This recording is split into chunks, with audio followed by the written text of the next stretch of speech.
Buongiorno, benvenuti a questa edizione del nostro telegiornale. Vediamo insieme i principali titoli. Un bambino di 18 mesi è morto in un asilo nido di Calatabbiano, nel Catanese. Secondo una prima ricostruzione avrebbe avuto una crisi respiratoria. A lanciare l'allarme è stata una maestra, è intervenuto l'elisoccorso, la procura ha aperto un'inchiesta.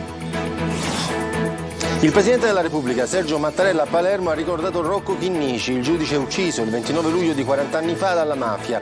Il Capo dello Stato ha anche visitato la chiesa di Santa Maria di Gesù, colpita dagli incendi nei giorni scorsi. Una ferita aperta, ha detto il Capo dello Stato all'Arcivescovo Lorefice.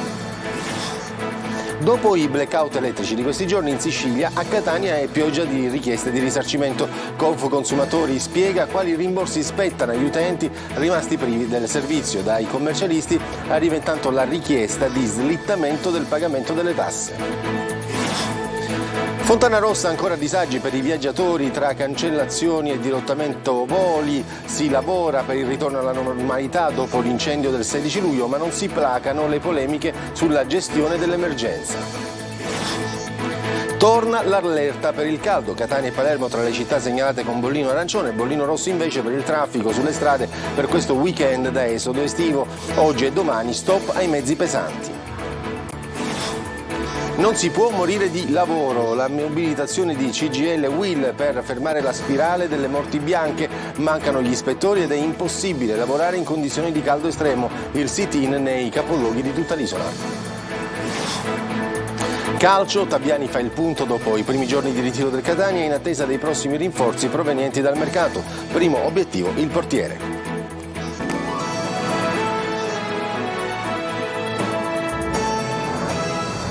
Come avete sentito dai titoli, una tragedia è successa a Calatabbiano nel Catanese. Un bimbo di 18 mesi è morto dopo essersi accasciato per una crisi respiratoria all'asilo nido.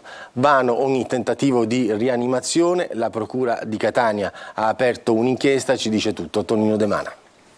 Stava giocando con i compagnetti quando all'improvviso è stato colto da una crisi respiratoria. È morto così un bimbo di 18 mesi che ieri pomeriggio si trovava in un asilo nido di Calatabbiano nel Catanese.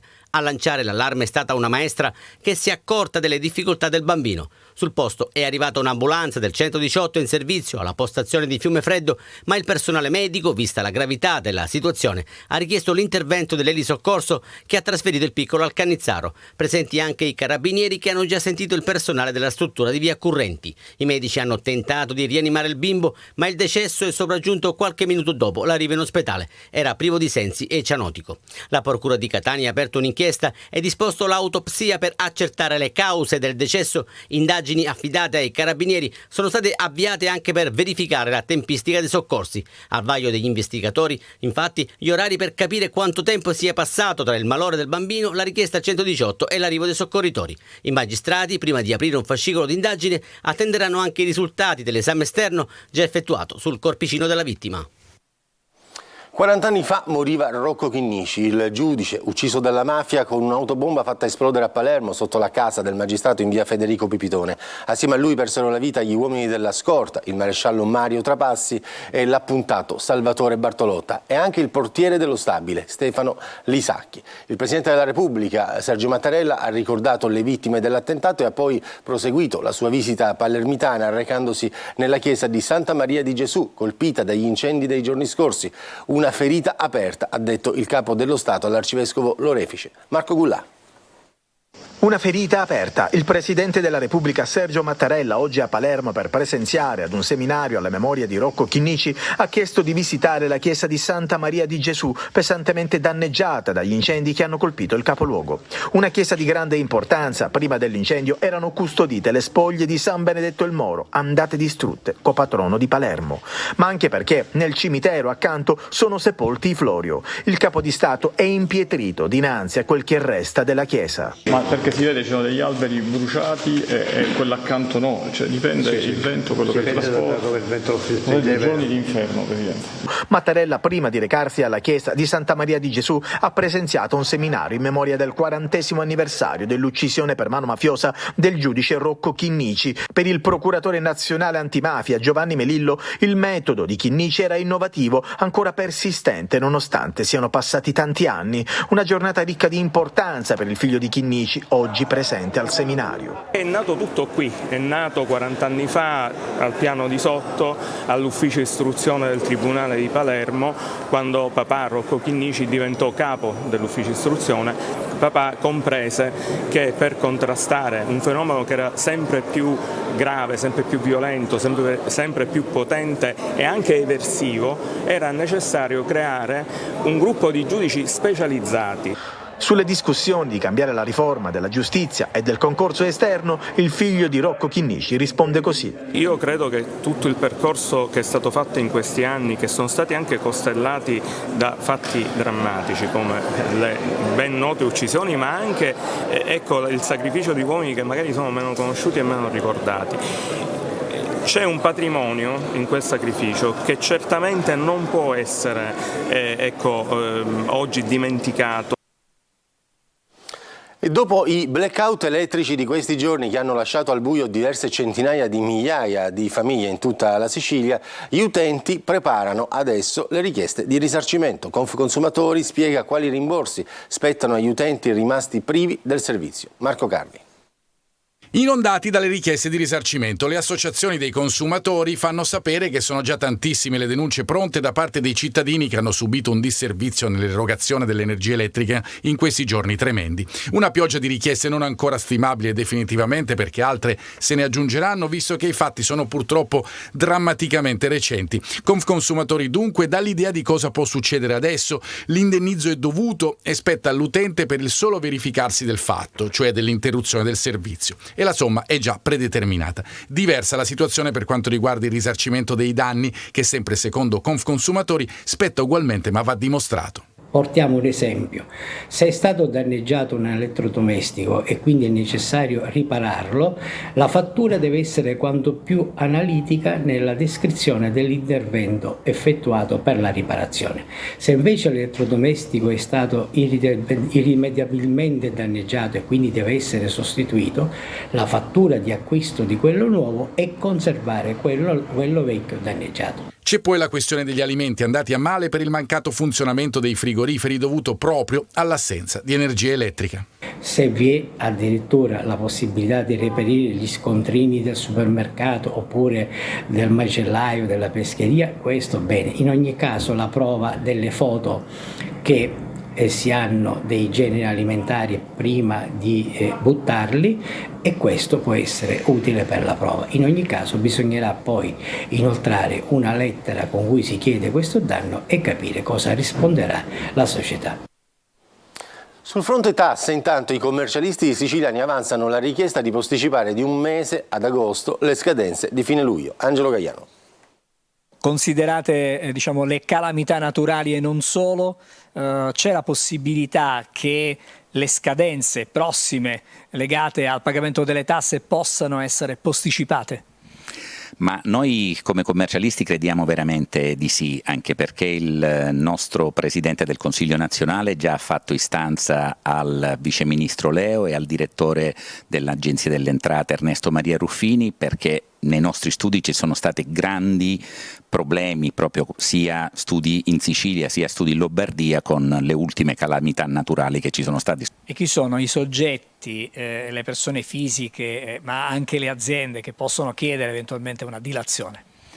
Allora, la richiesta è stata fatta un po' per tutti i contribuenti. Consideriamo che la scadenza era il 31 luglio, che era il termine ultimo per il pagamento dell'autoliquidazione dei modelli dichiarativi. La richiesta è di spostare questo termine del 31 luglio alla prima scadenza utile, che in questo momento è il 21 agosto, quindi uno spostamento di 20 giorni per dare la possibilità ai colleghi di completare gli adempimenti e quindi consegnare ai propri clienti, persone fisiche e imprese, il pagamento da effettuare. Per il contribuente comunque si tratta di sommare un doppio pagamento, in sintesi. Certo, perché già il 21 agosto noi ci troviamo a dover pagare l'IVA, per esempio per i trimestrali di aprile, maggio e giugno, o per i mensili dell'IVA di luglio, oltre ai contributi inerenti artigiani e commercianti o i contributi per quanto riguarda i lavoratori dipendenti. Quindi significa un assommarsi a già le scadenze ordinarie. E il MEF, il Ministero dell'Economia e delle Finanze, ha fatto sapere che il governo, una volta definite con precisioni le zone interessate dalle calamità, si farà carico delle esigenze di cittadini e di imprese danneggiati dagli eventi naturali eccezionali e imprevedibili che hanno colpito diverse parti d'Italia. E cambiamo argomento, ancora lontana la normalizzazione all'aeroporto di Catania, parzialmente bloccato dopo l'incendio del 16 luglio scorso, viaggiatori che devono continuare ad affrontare tanti disagi tra cancellazioni e dirottamenti in altri scali, e si infittisce la polemica sulla gestione dell'emergenza. Lorena Dolci. Riapertura a piccoli passi, ma nessuna data certa per il ritorno alla normalità dell'aeroporto di Catania, ancora in panne dopo l'incendio del 16 luglio scorso. Il piccolo terminal, la tensostruttura in corso di allestimento da parte dell'aeronautica, sarà consegnato il 1° agosto. Da martedì, dunque, i voli in arrivo e in partenza aumenteranno a 14 l'ora, sempre la metà di quelli a regime in questa stagione. Tutti gli altri continueranno ad essere dirottati sugli scali alternativi. Nel frattempo, dalla SAC fanno sapere che proseguono i lavori di bonifica del Terminal A da parte della ditta incaricata di eliminare ogni traccia di fumo, mentre è aumentato il numero delle navette gratuite messe a disposizione per i transfer da Trapani soprattutto, ma anche da Comiso e Palermo. Fin qui il cronoprogramma, ma restano ancora tanti buchi neri nella gestione di questa emergenza che il sindaco di Catania Trantino, ma non è l'unico, ha definito approssimativa. In Parlamento il PD chiede al ministro Salvini di commissariare la SAC, mentre il ministro delle imprese Adolfo Urso incrocia le spade con il presidente Schifani nella sua richiesta di chiarimenti. Se la SAC non ha ancora risposto, legge il suo amministratore Nico Torrisi, arriva invece la nota dettagliata dell'ENAC. Un dossier ancora top secret finito sul tavolo di Regione e Ministeri, che fornisce le prime risposte su modalità e tempistica di riapertura dello scalo, ma anche ad esempio sugli interventi di ripristino del Terminal Morandi. Già la vecchia aerostazione, perché non è stata subito riaperta, si chiedono in tanti, invece di buttare sulle spalle dei passeggeri i disagi di ritardi, cancellazioni e trasferimenti? E poi c'è l'inchiesta della Procura di Catania, che ha nominato 2 periti per verificare le cause del rogo partito dal cavo di una stampante, ma anche eventuali ritardi ed omissioni nella gestione.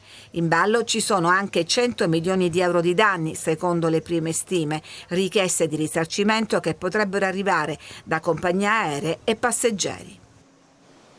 Un turista francese è morto dopo essere stato colto da malore mentre si trovava in escursione sull'Etna a quota 2750 metri sopra gli impianti turistici del rifugio Sapienza. I tecnici del soccorso alpino e speleologico sono intervenuti e un medico ha avviato immediatamente le manovre di rianimazione, ma non c'è stato nulla da fare. Adesso c'è la pubblicità, torniamo subito dopo.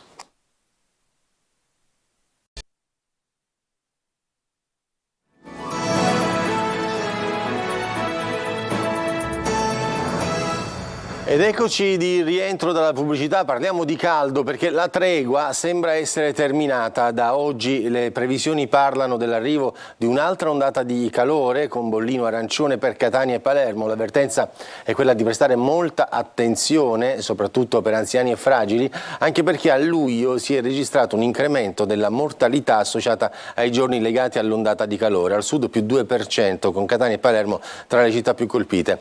Questo ultimo fine settimana di luglio coincide anche con il primo vero esodo estivo per le partenze di breve e lunga permanenza. La viabilità complessivamente nel paese è da bollino rosso già dalla mattinata di oggi e la Sicilia ha diversi punti sulla rete autostradale in cui prestare attenzione, in particolare nelle autostrade Palermo-Catania, Messina-Catania, Palermo-Mazzara del Vallo e nella tangenziale ovest di Catania e anche nella Alcamo-Trapani, diramazione Punta Raisi.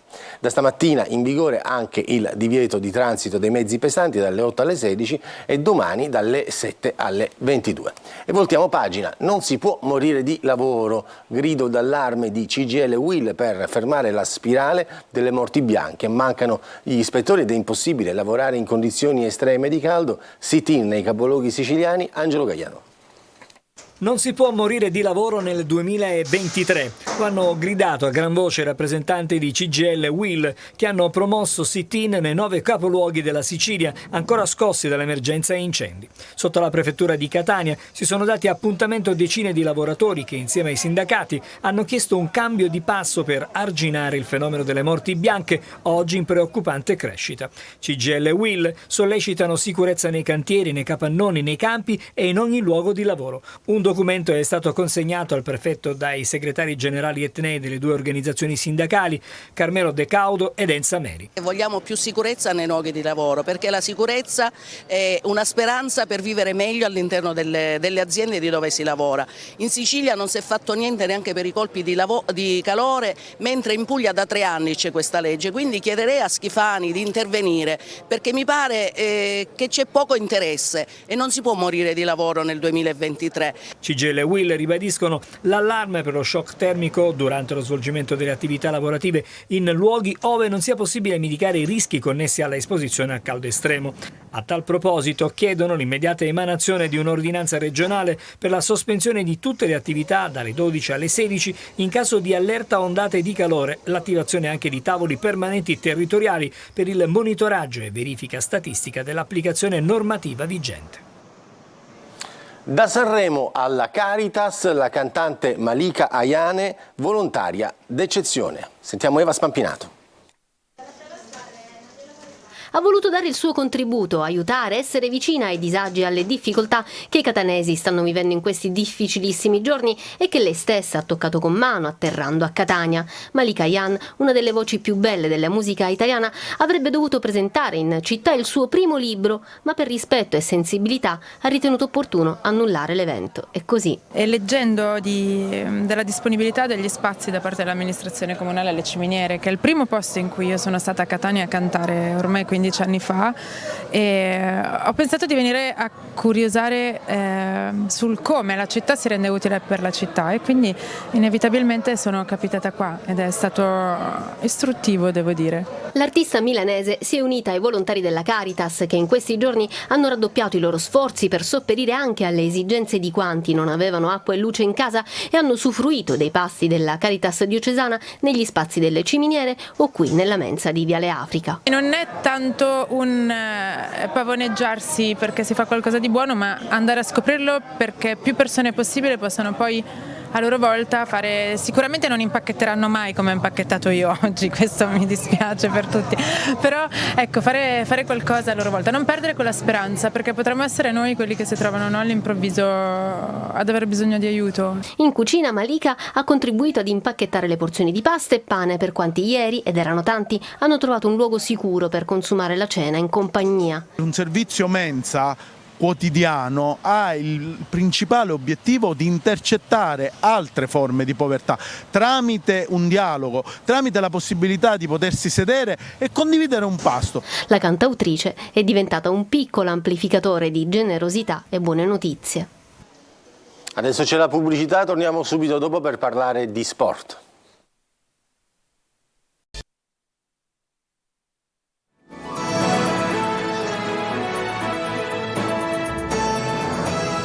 Ed eccoci di rientro dalla pubblicità, parliamo di sport, di calcio. Dopo quasi una settimana di lavoro il tecnico del Catania Tabiani fa il punto in attesa dei rinforzi che arriveranno dal mercato, con il ruolo del portiere al momento in primo piano. Marco Carli.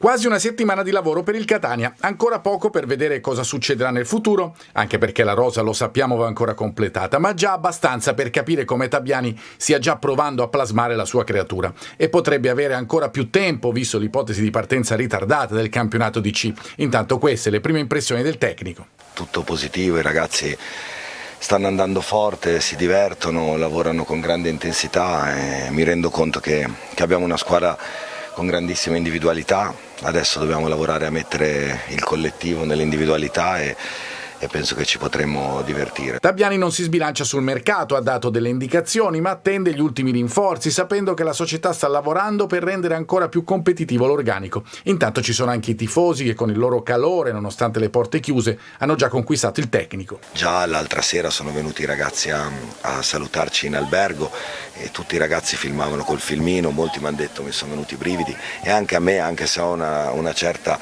età, non è che sono proprio un decrepito, però inizio ad avere una certa età, devo dire la verità che mi ha colpito, era un po' che non vivevo determinate sensazioni e mi ha reso orgoglioso di essere qua. In attesa ci sono i colpi che costituiranno l'ossatura dell'11 di partenza, quelli che insieme a Ladinetti andranno a costituire la spina dorsale della squadra. Vicino il portiere Dini, Furlan, c'è anche Del Frate della Pro Sesto, ma attenzione al colpo a sorpresa. In difesa c'è Golemic che ha però altri pretendenti, si segue Quaini mentre Marconi ha definito solo voci, quelle relative al Catania. E poi c'è la punta su cui si lavora da tempo, novità attese la prossima settimana. Prima di chiudere una notizia che riguarda la scherma, sfuma il sogno iridato per l'Italia femminile di spada ai mondiali di Milano. La formazione azzurra con le spadiste catanesi Rosella Fiamingo e Alberta Santuccio si è arresa in finale alla Polonia. Finisce qui questa edizione del nostro telegiornale, la prossima più tardi, intanto vi auguro un buon proseguimento di giornata.